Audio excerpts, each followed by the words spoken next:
Network eléctrica. Convertidores eléctricos, tema 1, transformadores, primera parte. Definición: son máquinas giratorias regidas por leyes fundamentales utilizadas para transformar la energía mecánica en energía eléctrica y viceversa.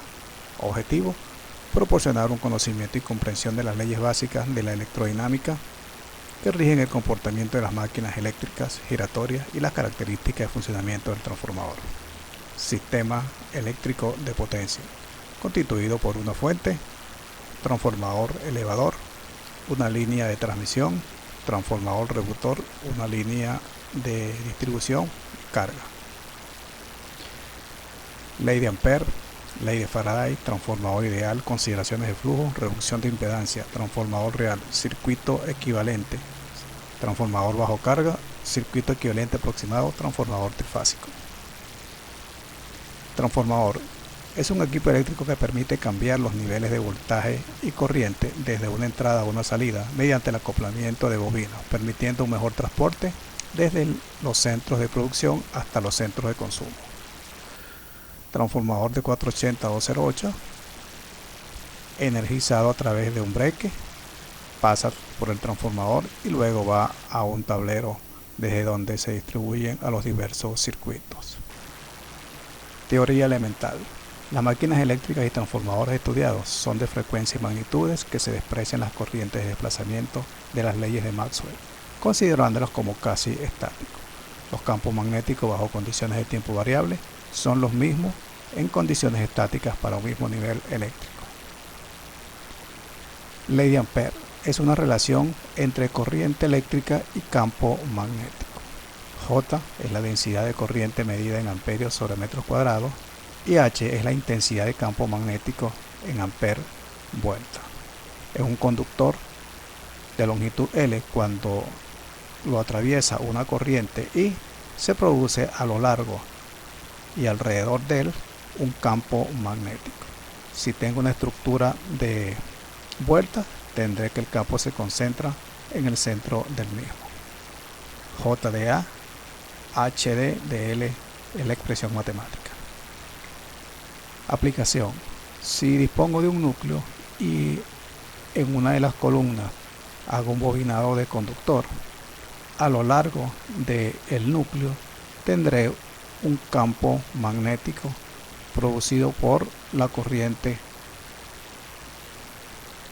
La ley de Ampere, que es una relación entre corriente y campo magnético, se puede interpretar como la reacción de un conductor cuando por él circula una corriente eléctrica.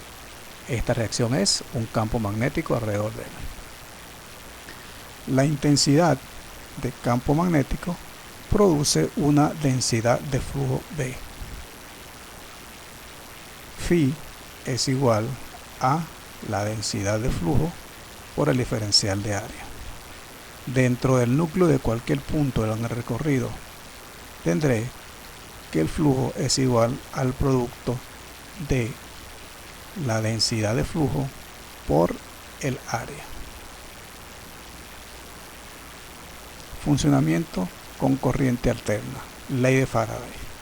Un campo magnético variable con el tiempo crea en el espacio un campo eléctrico, expresado como la integral de E de L es igual a D de T, la integral de B de A en voltios metros. Transformador es un dispositivo eléctrico sin partes en movimiento continuo que por inducción electromagnética transforma la energía de dos o más circuitos a la misma frecuencia con valores cambiados de tensión y corriente. Constitución: consta de dos o más bobinas abrazadas por un campo magnético común que se produce en la bobina que se energiza, llamada primario. Se inducirá un voltaje en el secundario y producirá una corriente si se conecta una carga al mismo. Las características de un transformador ideal son: resistencia de arrollamiento primario y secundario despreciable, pérdidas en el núcleo no se consideran, flujo magnético cubre completamente sin pérdida ambos arrollamientos, tiene una alta permeabilidad que se requiere una mínima fuerza magnetomotriz para producir el flujo deseado, el efecto capacitivo de arrollamiento es despreciable. Se define a N1 como el número de vueltas del primario, N2 como el número de vueltas secundario. Tensión inducida en el primario E1, tensión inducida en el secundario E2, y esa relación producirá la relación de transformación E1-E2. En un transformador ideal se cumple la premisa de que la potencia de entrada es igual a la potencia de salida, siendo V1 el voltaje de entrada, V2 el voltaje de salida, I1 la corriente de entrada, I2 la corriente de salida. Entonces la corriente se puede expresar como la relación de transformación entre la corriente 2 sobre la corriente I1. En el transformador ideal se cumple que si se define a N1 como el número de vueltas del primario y N2 como el número de vueltas del secundario, entonces la relación de transformación A será igual a N1 sobre N2. Se establece la siguiente observación: E2 es mayor que I1. Reducción de impedancia. Una impedancia cualquiera puede ser representada en el lado de alta o en el lado de baja según donde se encuentre a conveniencia del análisis de circuito, siendo Z2 V2 sobre I2 y Z1 V1 sobre I1. Z2 la impedancia de salida, Z1 la impedancia de entrada. Entonces, la impedancia de salida se puede representar en el lado de alta como Z1 a cuadrado Z2. Y la impedancia en el lado de alta se puede representar en el lado de baja como Z2 dividido Z1 entre A cuadrado. Pasar una impedancia del lado de alta al lado de baja se divide entre A cuadrado. Final de la primera parte.